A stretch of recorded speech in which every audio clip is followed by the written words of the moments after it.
Suspendido ang face-to-face classes mula kindergarten hanggang senior high school sa mga pribado at pampublikong eskwelahan sa Quezon City dahil pa rin sa masamang panahong dulot ng habagat. Wala rin klase ang mga nasa Alternative Learning System o ALS. 2,000 pamilyang nananatili sa evacuation center batay sa tala ng LGU. At para sa update sa Quezon City, may unang balita live. James Agustin. James. Ivan, good morning. Malapit lamang sa Tolyahan River itong Sitio 1 dito sa Barangay North Fairview sa Quezon City. Kaya nagpatupad ng forced evacuation ng mga otoridad kagabi. Umabot sa 80 bahay yung pinasok yung tubig yung unang palapag. Gumamit ng lubid ang mga rescuer para marating ang mga bahay sa bahaging ito ng Sitio 1 sa Barangay North Fairview, Quezon City kagabi. Rumagasa ang tubig mula sa Tolyahan River matapos umapaw ang lamesa dam. Inalalayan ng mga residenteng lumilikas sa abot baywang na taas ng tubig. Ang ilang gamit ibinalot sa garbage bag. Inilikas din ang alagang hayop. May residente pang sumampa sa balikat ng isang rescuer habang sinusuong nila ang baha. Nagpatupad ang barangay ng forced evacuation kagabi.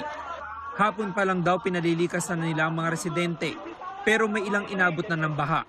Ito yung pinakamababang lugar na kapag nag-overflow po ang Lamesa Dam, nagiging normal ang pagbaha dito. Pero pagka ganito po na may enhance sa bagat, lalo kapag mayroong mga malalakas na bagyo, kapag nag-overflow itong Lamesa Dam, automatically po sa instruction na rin ng ating local government, QCDRRMO, na nagpapatupad po tayo ng preemptive evacuation hanggang sa forced evacuation. Sa North Fairview High School, lumikas ang nasa 141 pamilya, katumbas sa mahigit 400 individual mula sa Sitio 1 at Astor Street. Kabilang sa kanila si Roslyn, na siyang nakunan sa video na nakasampa sa balikat ng isang rescuer. Takot na takot ako, baka malunod ako kasi maliit ako eh. Kasi yung tubig umapaw dito sa mga rescuer. Nagpatulong lang po ako sa mga rescuer nga mabuhat nila. Marami naman na nag-preemptive evacuation, gaya si Emma kasama ang bagong silang na apo. Pumasok na yung tubig po sa namin, sa bahay po namin, kaya baka matrap kami. Habang maaga pa, inilikas ko na po yung ito pong apo ko para masave po kami. Sobrang hirap po sa pagbubuhat-buhat ng mga gamit, ganun, akyat baba, para hindi lang po mabasa. Hindi rin nagpakampante si Dayang na maagang lumikas kasamang 4 na anak. Ayaw po namin maranasan yung nangyari sa amin last year po. Nagpastaw po yung baha. Kaya linikas na lang po namin yung anak namin.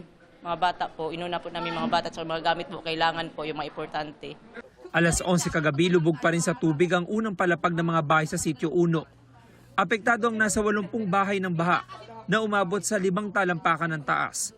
Sa buong Quezon City, mahigit 2,000 pamilya, katumbas sa mahigit 7,000 individual mula sa 19 na barangay ang nananatili sa iba't ibang evacuation centers.